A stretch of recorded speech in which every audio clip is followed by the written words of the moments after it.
Shalom and welcome to another in our series of podcasts from Temple Beth Am, a dynamic center for conservative Judaism in Los Angeles. This is a recording of Rabbi Adam Kligfeld's weekly Rashi study class.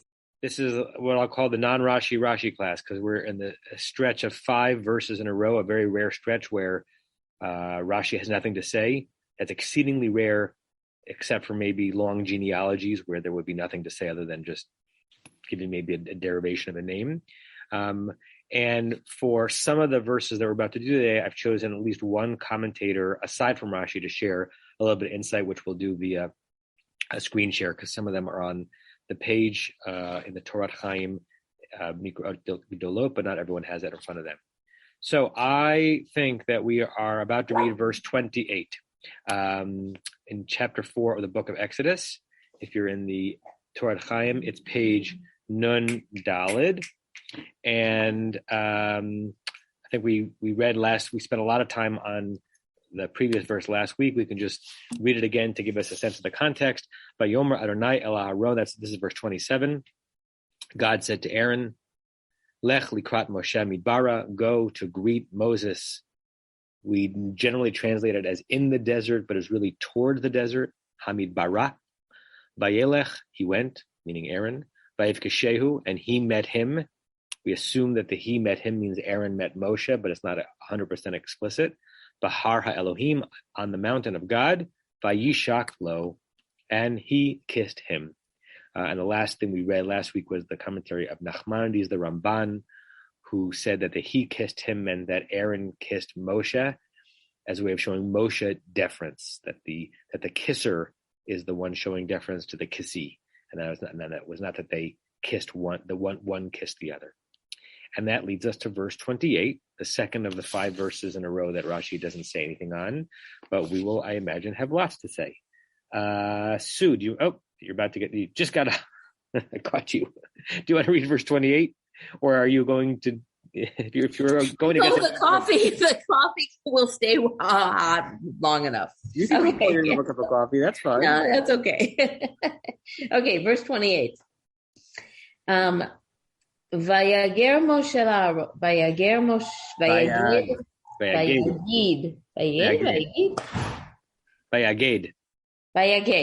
But the fact that you pronounced it Vayager is exactly the reason why the Dalid at the end of the word Echad in the Shema is large, because a Dalid and a Resh can be very easily mistaken, and we would not want to say Shema Yisrael Adonai Eloheinu Adonai Acher, which means that God is another.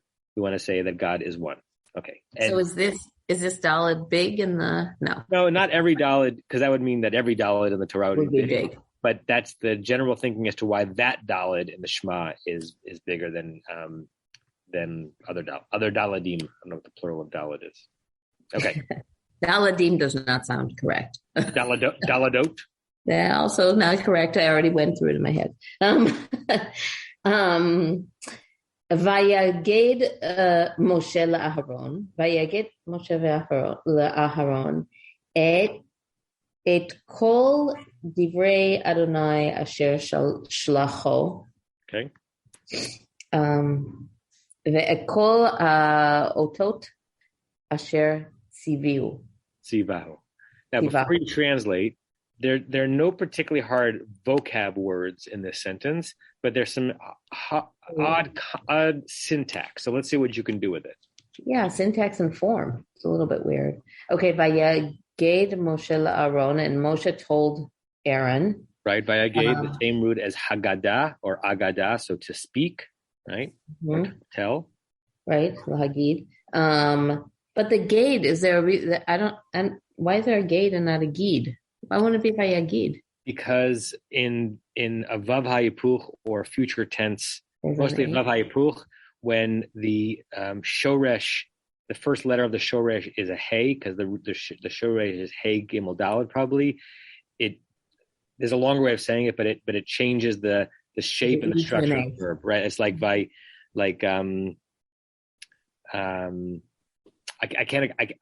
would take too long to explain the technicality of it, but it sometimes happens in a Vav HaYipuch. Okay. At kol divrei Adonai asher shlacho, at all the words of God, all of God's words that were sent to him, that asher shlacho, that he had sent with him, that were sent with him. So that's the first part of the hard syntax, right? We know what kol divrei Adonai means, all the words of God. We know that asher shalacho means, like if you isolate asher shalacho, it's which sent him, right? But that doesn't make sense because it's not words that sent him, right? So and shalach is a singular verb, but kol divrei Adonai is a plural concept. So you somehow have to throw in all the words with which, by which God had sent him, right? It's not, unless there are certain elements of biblical syntax that are just different than the way we form English sentences, which could be true. There's not a really simple way of translating this based on the words that we have. We have to kind of fill in. Except that there is kind of, like you could say the words sent him. There's something about that. You could, that's kind of part of it. The words have sent him. Right. And if that were the case, then shalach would have to be a plural, unless when you have the word all, even though all is referring to many things, it's grammatically a singular pronoun. Everett Fox translates it, throws in the with which. Everett Fox says, and Moshe told Aaron all God's words with which he had sent him. Because Everett Fox is saying that the shilacho is the God sending Moshe, but the words are not the things that sent. The words are the things with which Moshe was sent. We know what the sentence means, but sometimes it's interesting to just drill down on the context. Finish translating, and then we'll hear what Rick has to say. And with all the, I want to say letters. I know it's not letters because that would be otiot. With all of the signs or wonders, like an ot, like oti leolam, is Shabbat. Signs, signs and wonders that were commanded him. Right. Another time where we're trying to figure out exactly how to translate, and Everett Fox does the same thing. He adds in a with which, and all the signs with which he had charged him. Otherwise, it's and all of the signs which commanded him. Right. So it really may be that in biblical Hebrew they didn't have a with which, right? That a with which was implied, right? And in modern Hebrew, it's you actually can say a with which, right? But so this may actually have been the simplest way of saying this in biblical Hebrew, but it's a little bit challenging, even though no vocab words are really confounding. Rick and then Larry, Diane. And get coffee. Hi, I already had some coffee. I just wanted to point out, it's there on the page, the parallels in verse 30. You got the same sentence structure, you got the same Devarim, and you have the same Ha'otot. And I just thought if we look ahead to that, since we have no Rashi in between, we can make comparisons between 28 and 30. It's a little bit different when they're in front of the elders describing the situation, is my point. There's more emphasis on the Devarim.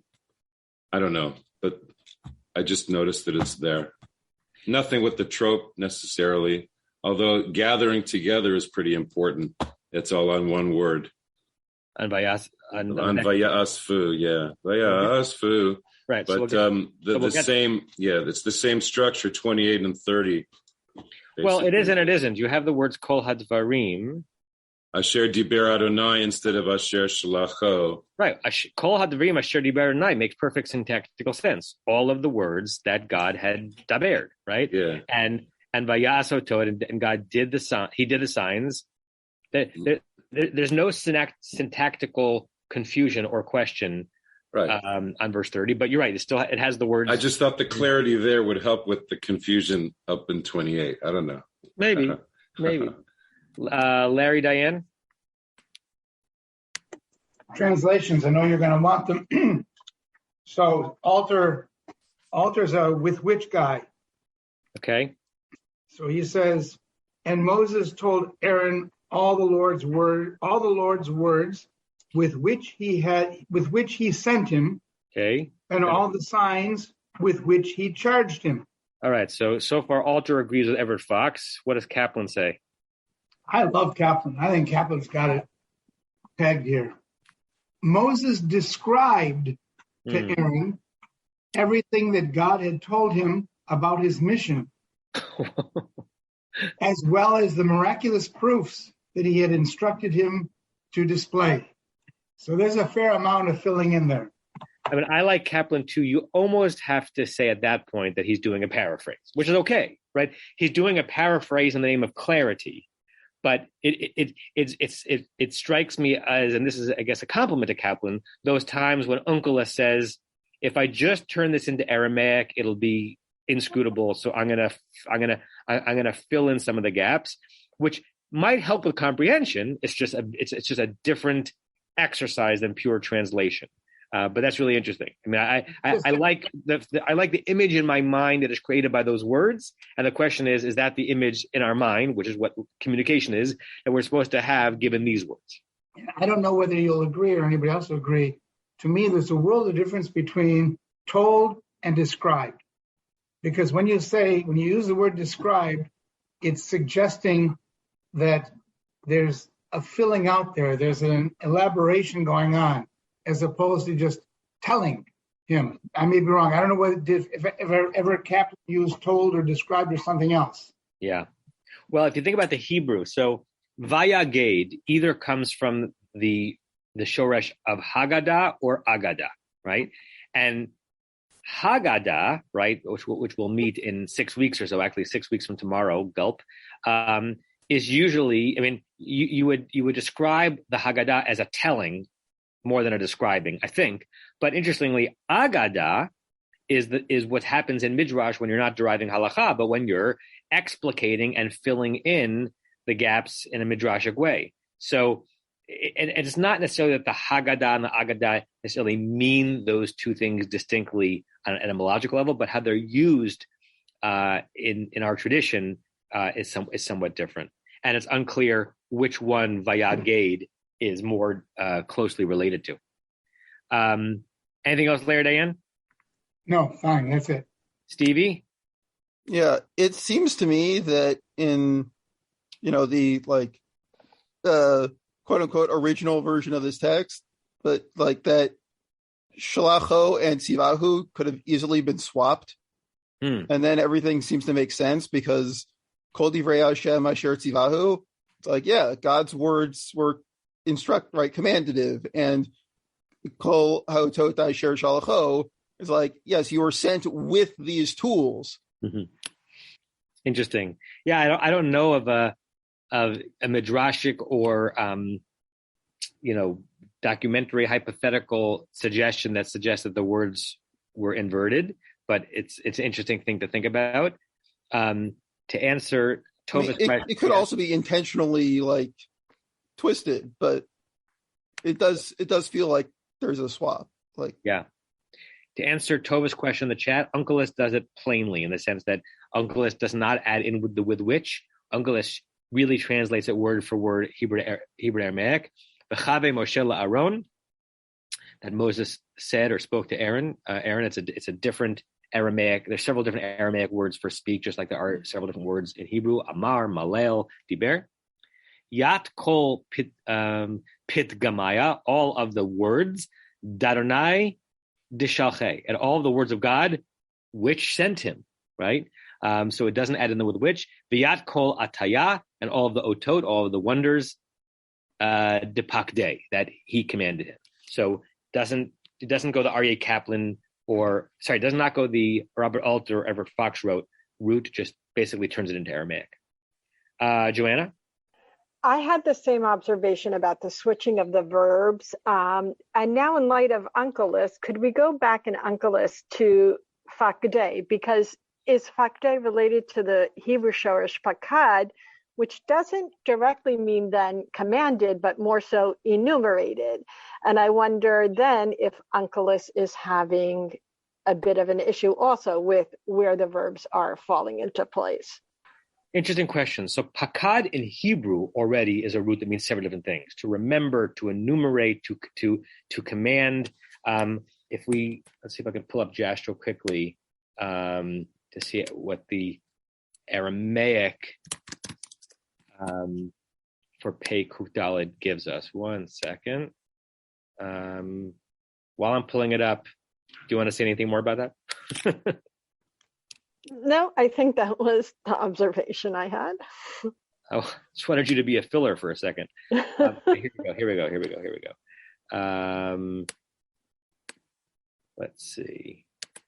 Okay, so pakad, that's the Hebrew for pakad, but we want to look at the Aramaic for pakad. Look how many entries there are, because there's so many different meanings of it. Okay, the way you know it's an Aramaic entry is because the way the form is created is that there's a shva underneath the first letter, a p, as opposed to a pa. So it can mean to command. So that his first Jastrow's first translation of pakad actually works perfectly in our verse, because this is Uncle is trying to render tziva. So the first one is command, store up. Yeah, in the pa'al, it's just those two, to command or store up. So interestingly, in Aramaic, pakad has a narrower set of meanings than in Hebrew, because in Hebrew, just in the pa'al, you've got to visit, have marital connection with. I don't even remember that one. To visit, remember, decree upon. So there's the one that's like tziva. To count, to muster, to give in charge, to deposit. There are 4, and to command order. So in Hebrew, the 3 letters Pei Kuf Daled have no fewer than 5 distinct meanings, even though they're in the same family. Whereas in Aramaic, he just gives 2 of them. Rabbi. Yes, sir. Remember also pakad. That's one of the first verbs I learned because of Rosh Hashanah, the Torah reading. Pakad at Sarak Asher Amar. Yes, that he remembered. I like that one because guys remembering the people are still in Egypt kind of thing. But anyway. Yeah. Good. Alan's iPhone. What do you have to say about this? I was focusing on what all means in otot, and the signs. And there's Nachmanides says the following about it, and I wanted to share this. All the things that the Lord had committed to him is how it's translated. Wait, Alan, before you read that, I was going to bring up the Ramban on the screen. So let me hold the thought. Let me hear what Joel and Rebecca have to say, and then we'll bring up the Ramban, and then you'll tell me what you think about that. Okay, but let me just ask one other question then. It deals with the oat. Why is it that normally there'd be some sort of parallelism in Kol Divrei Adonai, all of the things? Why do you have to say the otot as well, whatever these signs are? If it's going to be all of the things, why separately differentiate the sign? Or what's the parallelism between all the things and the signs? Great. And right, like if Kol Divrei Adonai is comprehensive, it should subsume Kol HaOtot, right? Which might give some thrust to the very Ramban we're going to read in a second as to what's the Kol of Divrei Adonai, such that it's important that the word Kol is there, even though it doesn't include the signs and wonders. So that's maybe the question that's actually pushing Ramban in that direction. Joel? I don't understand why Adonai can't be the subject of the subject of that phrase. And Moshe told Aaron all the words of God who had sent him. God had sent him, and all the signs which he had commanded him. So if you just put a who instead of a which, it makes more sense, no? It's really inventive. You have to translate as Moshe said to Aaron all the words of the God who had sent him, right? That the smichut of Divrei Adonai is not on its own. It's Divrei Adonai Asher Shalacho. That's how you're reading it? Well, it's most loyal to the language, no? Yeah. It's interesting. We're influenced by the trup, right? So the trup is definitely Kol Divrei Adonai, divrei Adonai asher shalacho, right? And the same thing on the second part, Be'kol haotot asher tzivahu. I had never thought to read it that way. Interesting possibility, right? That does resolve the syntax. It still seems awkward to have such a long second half of a smichut, and it's an odd, even though it's accurate, it's an odd descriptor of God in the situation, as if the main way to describe God is the God who had sent it. But it's an interesting possibility, and it does resolve the syntactical oddness. We'll just see what the chat says. And Rebecca, next. My comment question is really a continuation of what Alan brought up. And I'm wondering why Moshe told Aaron about all the things that God said and about the signs and wonders, but he didn't make an effort to actually show him the signs. So the whole point of those signs is to be demonstrated. And then, right afterwards they go out and they show the signs to everybody. So it's just curious that he chose to describe them rather than convince him with the presentation. That's a great close read, Rebecca, right? In verse 30, there's going to be a display of these otot, le'enei ha'am. In our verse, Moshe is just saying, hey, I got some magic tricks in my hand, but I'm not going to show you what they are. I have to linger as to like a why on that, but that's an interesting observation, right? Because it's much more impact rich to show somebody like a miraculous thing than to describe it. Interesting. Great. Norm, Rachel? 3 quick things. One is, I think that it makes sense to me that Moshe would have taught Aaron or told Aaron about all the things that God said, instructed, ordered. Those are all words. And separately, the signs, because those are the paraphernalia, the things. And why does he only describe them and not use them? Moshe has never done this before. He may not know how many times he can turn this rod into a snake.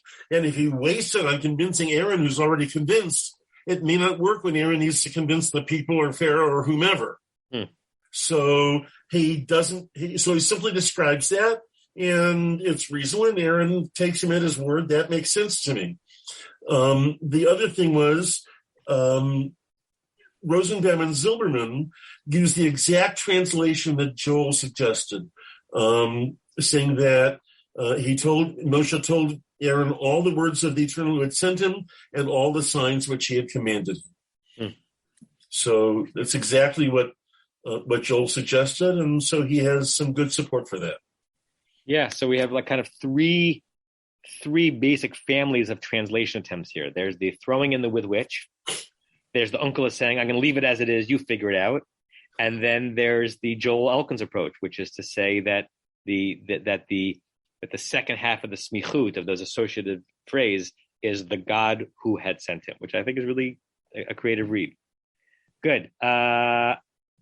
Barry's hand was up. It's now down. Let me know if you want to say something, Barry. Lara, Diane, and then we're going to read the Ramban, and then we're going to hear from Alan. So this is completely off the line of what we're talking about, what we're going to talk about. I love Chizkuni. I'm also going to bring him up too. Then I'll back off. Okay, so let's bring Ramban first, and then Chizkuni. Those are the two ones I had teed up. Okay, so here is Ramban. Ramban, Nachmanides, Spain, 13th century. 13th? Yeah, I think 13th century. And he has a linear commentary on the Torah. Oftentimes very long and not convoluted, but complex commentaries, oftentimes beginning with his disagreement of Rashi. He's not going to disagree with Rashi here because Rashi doesn't say anything to be disagreed with. So here's what he says. V'ta'am et kol divrei Adonai asher shlacho. the reason or the explanation of the phrase and all of the words of God that it's hard to, I don't even know how to translate it in the quotation of the verse, with which he had sent him. Shehigid lo kol hadvarim shayu beino ubein hakadosh baruch hu. For some reason, Ramban takes the kuf out of hakadosh baruch hu. That he, Moshe, told Aaron all the things that had been between him, Moshe, and between God, the chol hasheraya, and everything that took place, misarev b'shlichut, including the fact that Moshe had resisted or refused this mission, v'chi al korcho nishtaleach, and that it was kind of against his own will. Al korcho is interesting Hebrew phrase. It means against one's will, that he was sent. V'zetam kol, that's the reason of kol. And going back to Alan's question, right? What does kol mean if kol doesn't mean every detail, including the signs and wonders? And it can include the signs and wonders because that's coming up in the next kol. According to Ramban, the kol means even the things you might have thought that Moshe wouldn't have shared to Aaron, including Moshe's own hesitancy to take this job. Uvin midrash. So let's pause there. So what do you make of it? What's the sermonica there? Why is that interesting to imagine Moshe sharing with Aaron his unwillingness or his hesitancy to take on this role? Aside from it being an interesting resolution to the word kol, what's interesting narratively about that? Alan? It's not very often that the person who is going to be the leader in doing all these things is going to say, I didn't want to do this. He's downplaying himself in such a significant way that I didn't want to do this. In fact, I refused it. I didn't want to do it. I had to be persuaded against my will to do it, but I'm still doing it anyway. Yeah, it's interesting because this read of Moshe simultaneously, in my mind, and this is just a subjective response, highlights Moshe's humility and it somehow undermines it, because one can be the humble man who doth protest too much. No, me wanting the job of leading the entire nation and being remembered as a savior, not I didn't want that, right? So when Ramban reads Moshe, the first thing he's saying to his big brother Aaron is, I never wanted this job. It can be read as true humility, and also in my sensibility, it can be read almost as feigned humility. Alan, anything else you want to say on that? Is this the part of the Ramban you wanted to bring up? Yes, this is the part I wanted to bring up, the part of the all. Yes. Okay. Joanna? I think there's, something really interesting about the dynamic of Moshe and Aharon's relationship. I think any good leader needs that trusted person that they can just be totally bare and true with. And I think there's a read that is what is happening here. And I think also there's a thing in leadership of sort of what happens behind closed doors, what happens at the board meeting, all the debate and discussion and back and forth and revealing of true feelings. And then, the outcome that now that we've had all this discussion and we've gotten to an outcome, there's sort of the public face that has to be put on to everyone else.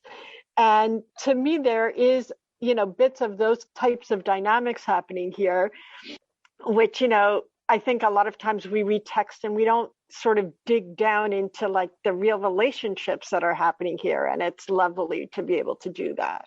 Yeah, that's great, Joanna. I also want to just pause a second before I call on Rebecca, that Safaria's version of the Ramban includes a particular English translation of the Ramban. I think it's I don't remember if this is Charles Chevel's English too, or if it's a translation of Charles Chevel's Hebrew, and it's clearly an older English version of it. But this English translation of the Ramban includes a translation of the verse, and instead and adds in the far too infrequently used English word wherewith, right? And Moses told Aaron all the words of the eternal wherewith he hath sent him. And I think we need to use wherewith more often in our communication. Okay, Rebecca. So what I wanted to say was basically what Joanna did, but I wanted to sort of emphasize that I felt that it was sort of an indication to Aaron what his place in the whole process is. And maybe that explains why he wasn't shown the signs, because his responsibility will be using his, words and not signs, and that it's clarifying, you will need to talk.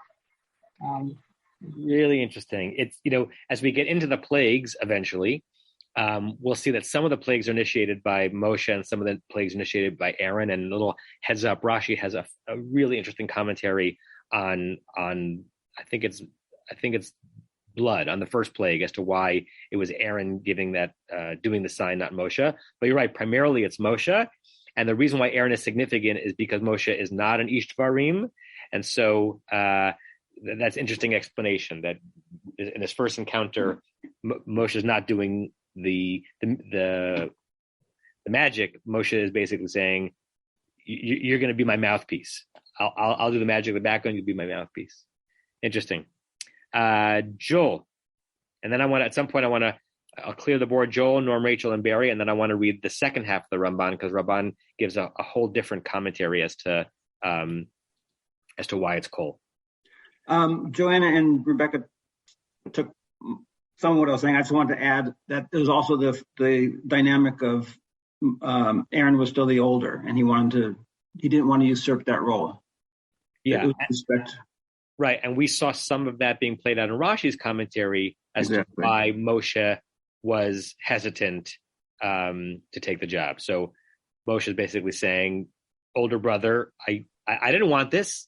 I'm going to say no to God. I tried to. Right? Don't be my support. It's all right. Okay. Great. Norm, Rachel? It struck me, just kind of listening to the other comments and so on, that this is one of the many places where the Torah text collapses time. We have this long discussion and lots of commentary on the bridegroom of blood, and then God says to Aaron, go meet Moses, and they greet each other, and in one verse, they've already gathered all the people. And I'm thinking, how far did they have to walk? Did they meet in Egypt? Did they, from wherever they met, how long it took them to get to Egypt? It's just, in Torah, time is elastic, and it just struck me that this is one of the places where it's really, really compressed. Yeah, that's a great comment, Rachel, and particularly apt given the weird elastic time that we're living through right now. I don't know how many times in the last few weeks I've tried to remember something that I thought was a few months ago and it was 2.5 years ago. Right. So COVID time was also oddly compressed. It's both like compressed and elongated simultaneously. And particularly when we remember the Hamid Bara, right? That Moses, God sent Aaron to go greet Moshe towards the desert as if they're meeting halfway. Well, that means that they're very far away from where the people are, but two verses later, they're with the people. So it would be really interesting to figure out how to stage this. And I don't think that, is this scene present in Cecil B. DeMille's or The Prince of Egypt? I can't remember. I can't remember a scene where there's a meeting of Moshe and Aaron post burning bush before they are in front of the people and Pharaoh, but maybe I'm forgetting something. No, I think he just comes back and starts talking to Yul Brynner. Yeah. He just shows up saying, let my people go. Yeah. Barry. So this V'chol, all, where do we think that Moshe is opening up his vulnerability to Aharon, Moshe's not wanting to do this, and all that God had to do to convince Moshe to do this? I don't see how that's included in the whole, rather that these are what God told Moshe to go do these things. Yeah, it's not obvious in the Pshat, which is why, the Ramban is giving like a sermon on it, right? He's giving a commentary that is not necessarily the obvious thing that comes out of the Pshat. And that's frankly what makes a commentary most interesting. Like when, lahavdil many levels, because I don't want to compare myself to the Ramban, but when I share a text in a sermon, I'm sharing it in a way that is a little bit less than obvious so that I can make a point with it, right? So he's trying to make a point about Moshe's either real or feigned humility that is not obviously jumping out of the text, but it's obviously jumping out of the text for him. And to go back to Alan's question, he is trying technically, Ramban, to resolve what the kol means, because it doesn't mean everything that God had said, because it didn't include the signs, because the signs is the next phrase. So it's an attempt to resolve that, but it's not the only way to resolve that. And so I embrace your comment that it's not necessarily what that phrase means. It's not the nature of new leaders to open up their vulnerabilities at the beginning. Right. Unless you're Moshe, who's Anav Mikol Adam, who's the most humble of all men and does not want to be seen even by his older brother for a second, coming back, aglow from the burning bush. He does not want to lord over his older brother. He has a task to do, doesn't want to lord over him. Stevie, hold the thought for 1 second. I want to finish the Ramban. So where my cursor is, Vizet Tam Kol. So the punctuation here is odd. I would put a period here, that this is the reason for the word kol. And now he adds new thought. In Rashi, we sometimes would see here a Dalet Aleph, Davar Acher. Uva Midrash Chazit, and in a text called Midrash Chazit, which is from Shir Hashirim Rabbah, the classic rabbinic text on Song of Songs, in some of the midrashim on books of the Bible like Song of Songs, each individual collection of midrashim. 1 second, my dog is with me today in the office. Even individual sections of midrash within that have their own names. It's called Midrash Chazit. The Rabbanan Amre Galalo Shem Meforash. The rabbis in that midrash say, what's the kol? What's the all? That Moshe even revealed to Aaron Shem Meforash, that tetragrammaton, right? The Ehiyeh Asher Ehiyeh, all the names that God had revealed to Moshe that seemed to be I'm telling this to you one-on-one, no one else can know about it. Yidrishu, they darshaned it that way, they drashed it that way, Kihigilo Hashemot Hanizkarim Lamala, that Moshe told Aaron all of those names that were mentioned above, Asher Shalacho Bahem, by which God had sent him, the Hashem Hayotze, and the name that emerged from that scene, Behu Peresh Lahem. And Moshe explained it. I'm not sure what the Lahem is there. Oh, maybe, I'm not sure what the Lahem means there. But we get the thrust of it, that another read of Kol in classic Midrash is not about Moshe's humility, but Moshe even revealed maybe the parts of what God had said to Moshe that was the most intimate and the most private. Even that Moshe is sharing with Aaron. So I wanted to share that with you. Any thoughts or reactions on that? Okay. Now let's go to Larry Diane. Yeah, you want to go to the Chizkuni now? Before you go to the Chizkuni, I'm looking also at the English translation, which may not be correct, but is perplexing to me because it says, the intent of their explanation is that Moses told Aaron the divine names mentioned above, by which he had sent him, and the name that is derived from them, and the explanation that's inherent in them. So that's how they get the Lahem. Right. The explanation of him. What is the explanation? What is he talking about there? Yeah. It's at least if I can make this bigger so we can look at it all together. It's a worthy attempt at translating that phrase, right? And this is Chevelle, and he knew what he was doing. Hashem Hayotzeh, the name which emerges, Vehu Piresh Lahem, maybe Moshe, explained regarding them, and that as if Moshe is telling Aaron not just the name, but what the name means, right? The secretive mystical meaning of the name. But it's not something that even we're exposed to because we didn't get that in that scene. But it's a worthy attempt in English to make sense of those last few Hebrew words of the Ramban. Before you go to the Chizkuni, can I just give a 15-second background? And you can take 25 seconds. I don't always intervene when I'm thinking about something, and for the last 2 weeks or however long, it's the narrative and the order of when things are happening. And I've been wondering, wait a second, Moses' wife didn't go with him to Egypt. She wasn't there. And I didn't ask the question, but it's been puzzling me. And I read Chizkuni and I said, aha, it bothered him too. Baruch Shekivanta. That's a perfect Baruch Shekivanta. Blessed be you who had the same intention of a great sage. So with that in mind, let's look at Chizkuni. But before we go. Yes, Alan. Yeah.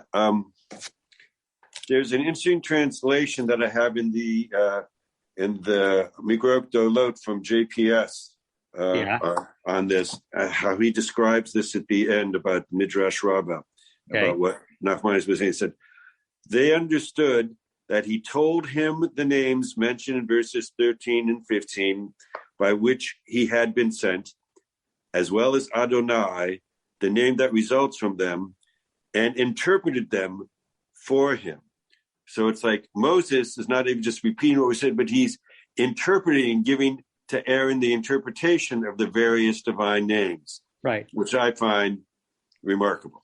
Right. I mean, just if I can pull back on that, there's got to be a reason that the Ramban uses the word Peresh here. There's some kind of expansion or explication that Ramban ascribes to Moshe doing on Aaron's behalf. Barry? Just quickly, it was necessary for Moshe to open everything here to Aaron, because Aaron is going to be Moshe's mouthpiece. Aaron ultimately will be the priest. And so Moshe's task is to open all this to Aaron and become familiar with it. Yeah. In which case, that second read of the Ramban is less about Moshe's humility than about Moshe's tactics, right? One wants to empower Aaron with all that he's going to need to intone and use the name of God in the right way. Okay. Chizkuni. Vayaged Moshe la'Aaron. So Moshe said to Aaron, the dibur hamadchil here, the words that are quoted from the verse, does not include the word kol. Again, it's almost always the case that the diburei hamadchil, the words quoted from the verse in the commentary, are not necessarily original to the commentator. So we don't know whether or not in Chizkuni's actual mind he was quoting on those three words or also the word kol. Nevertheless, higidlu kol asher karahu, that Moshe told Aaron everything that happened to him, the whole narrative. Not the signs and wonders, but everything in the story, including, I'm added that in, Shehevi ishto b'malon rishon. Even about that first night in the hotel. Remember those, 4 verses that took us 2 months to get through, including that weirdo story in the first night of the hotel in the circumcision. V'amarlo Aharon, Aaron said back to him, al harishonim anu mitzta'arim. I'm going to kind of hide the translation there so you can work it on your own. Aaron said to him, on the first ones, we are distressed. For those of you who are not looking at it on your own Sefaria and don't see the English, what is that in the words of the Chizkuni? What does Aaron's response to Moshe mean? Moshe said, I brought my wife that first night in the hotel. And Aaron says back, Al harishonim, on the earlier ones, the first ones, we are in distress. What's the pshat of that? Anyone? Rebecca? I could try 2 interpretations. One is, sorry to hear you were sick. Or, I'm sorry you didn't bring your wife and the kids all the way to meet me. Those are my 2 reactions. So a mitzta'er, like I feel bad for that encounter, and I feel bad that my sister-in-law and nephews are not here. Okay. Matt, your hands up. Oh, no, Matt is actually trying to enter the room. Stevie. Well, it seems to be implying that there's older children as opposed to the child that this happened to. And in which case, what does that phrase mean?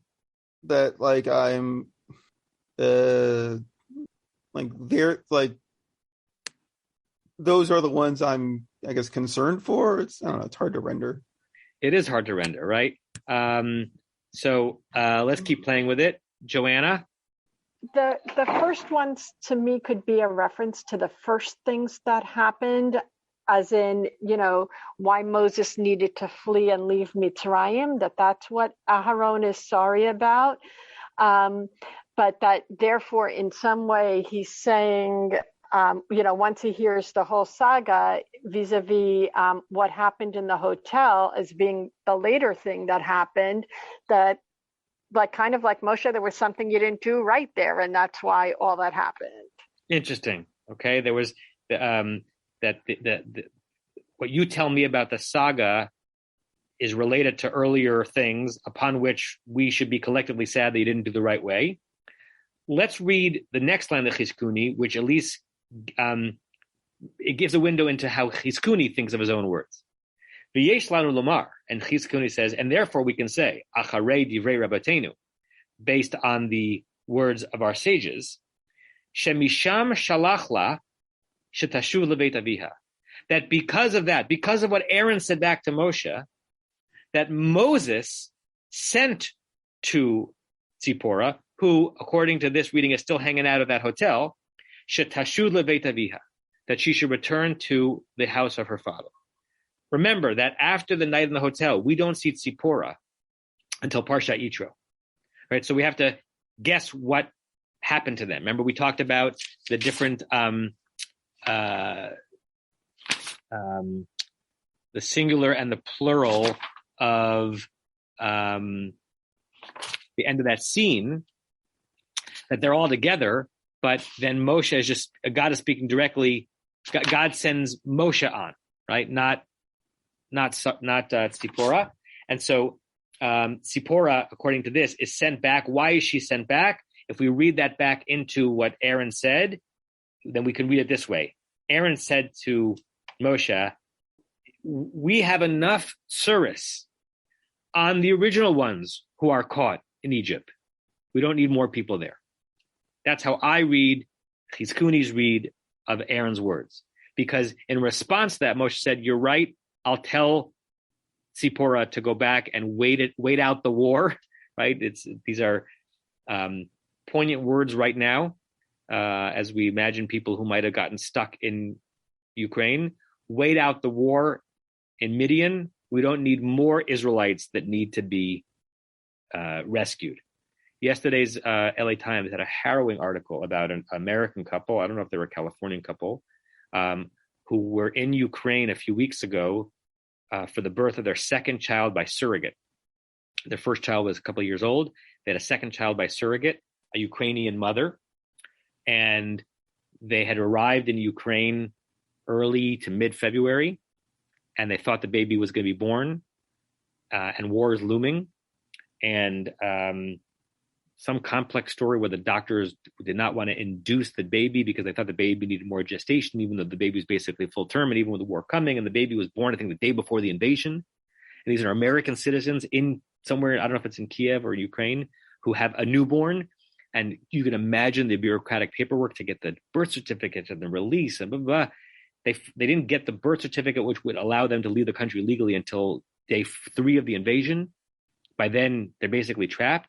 They took a 28-hour cab ride from Kiev to the Polish border. They were split at the border because the Ukrainian guards let her through with a baby, but not him, because they thought that his passport was a fake, even though he was an American citizen. Eventually, they got out. But the reason why I'm remembering this is if you're trying to rescue people from an embattled situation, the fewer the people you need to rescue, the better, right? So that's how I read Chizkuni's read of Aaron here. Moshe said, hey, my wife's halfway here. Aaron said, we've got enough tsuras on the original ones who are enslaved by Egypt. Moshe says, good point. I'll tell her to go back to Midian for the rest of the time. Joanna and then Rick. Sorry, I didn't lower my hand from before. Okay, no problem. Rick? Yeah, hi. I like that word meets ta'arim. I see the word meets rhyme in there. And the tet and the ayin in the middle. So it'd be nice if I had more vocabulary in Hebrew. It'd be nice to make something of that. I mean, ta'am is right in my head, but there's no trope there. But yeah, I like that better than Aaron talking about, it was so troubling for you, the circumcision and all that. No, I think he's talking about we have enough people already suffering, and she's already out. Why bring her in to bring her out? So right. I like that better. Okay. before we go on, just two quick announcements. One, you're going to get an email later today about some upcoming scheduling. There's a 5 or 6 week stretch where, for totally different reasons, every other week I will not be available to teach. You'll get the email, and Leonard will respond, hopefully, with which dates he's available. So look out for that. Second thing, the shul is getting close. We're not there yet to permitting indoor gathering without masks amongst those who are vaccinated. And listen, at some point, this class is going to be in person again. Like, we may always offer a Zoom option, particularly because we have members of this class who don't live in Los Angeles, and there's no way we're going to foreclose that. But I think we all agree that at some point we will be past a pandemic. Doesn't mean we'll be out of risk completely. We're not out of risk ever in life, but we're going to be back to a normal-ish thing. And I kind of want to know if, I don't know, April 1st, not April Fools, April 1st, if the synagogue has allowed for indoor davening and gathering without masks, what percentage of this class will be willing to meet indoors? By the way, provided we can find the space, because we've basically given the school as much use of the building as possible through the end of the school year. So we'd only do it if there were a high percentage of the people in this class who are willing to do it, and we could provide the space. But I'd like to ask you to send me an email if you are not comfortable. Right? I'm gonna assume, maybe incorrectly, that many of you would be comfortable. But if you are not comfortable meeting in person, unmasked, in about a month, with everyone vaccinated and boosted present, that's important for me to know. Because if it's just a few of you, I might say we're going to meet in person and please join by Zoom. If it's half or more of the class, it means that the class is not ready yet, and that's with no judgment. I can't force us. We're all on different trajectories, but this institution is moving in that direction pretty soon, because so is the county. Okay, great. Let's go to the next verse. We'll have a few minutes to start reading it. Who have we not heard from yet today? Rebecca or Leonard Friedman, do you want to read verse 29? Unmute. Yeah, 29. Okay, I'll read.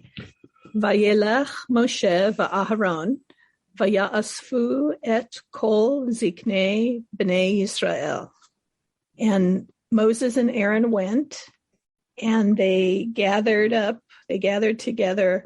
So we're going to end the class here. We'll continue this when we meet together. Look out for that email. You have been listening to another in our series of podcasts from Temple Beth Am, a dynamic center for conservative Judaism in Los Angeles. If you enjoy these podcasts, we invite you to write a review on the Apple Podcast site or wherever you get your podcasts. For more information about Temple Beth Am Los Angeles, go to tbala.org.